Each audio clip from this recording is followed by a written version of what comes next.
Evangelism. You know, when we start talking about evangelism, the story that comes to my mind is when Jesus walked down to the water and he found a boat full of what would become the apostles that were coming in from a night of fishing. A night with no luck, I might add. And Jesus said to them, "Why don't you follow me and I'll make you fishers of men?" Well, isn't it funny how he called it fishing? Just like when we're on the lake, it's called fishing, not catching. Okay? Two things come to mind when I think about evangelism. Number one is that it can be very uncomfortable to go up and approach somebody and to find an inviting way to be able to share the gospel with them. It can be uncomfortable. And the other thing is that it can be very discouraging. Wow. He choked her down pretty good.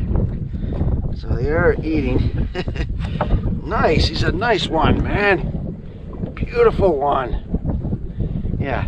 It took me 2 days to catch this fish. 2 days. Yeah. Yesterday I was on the St. Lawrence and I fished all day long. I never got one bite. I was putting baits right. I saw fish. I would put the bait right in front of their face. I actually used some crabs because I had a couple crabs with me just in case it got super tough. I put a live crab right on a bass's nose. Didn't even flinch. They would not bite anything yesterday. Have you ever witnessed to someone and they're real receptive to what you're saying? So you invited them to come to church. They wrote down the address and they said, I'm going to bring the whole family this Sunday. Well, Sunday comes and goes and they never showed up. This happens all the time, right? You got a little nibble, but you weren't able to set the hook. But you know what? We don't set the hook. God calls us to him. The Holy Spirit draws us to him, but Jesus saves. We don't save. I can't save anyone, right? Actually, what I am is I'm the bait. I'm God's bait. God uses people to reach people. And just like when I'm, out bass fishing and I'm trying to put together the best presentation of my bait so I can catch fish, we need to do the same thing when we're witnessing. We need to present Jesus in a very positive way. If we don't do this, it will have and the person has a negative experience, it will have a long-lasting destructive effect on their life. It's serious.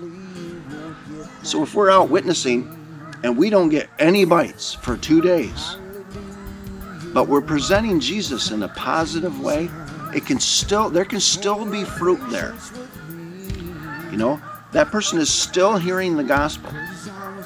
That person is being reminded that God is still reaching out to them. He hasn't forgotten them.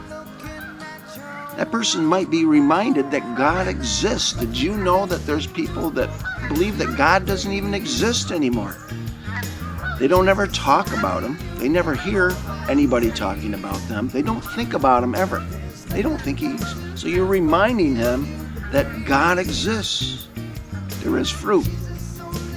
The most powerful way to witness to someone is by using our testimony. That's what it's there for. Why don't you take some time and try to rethink your testimony and condense it right down to something short and sweet and powerful, and rehearse it a little bit. Get it nice and fluent so that when you go out, you can gain some ground for the kingdom.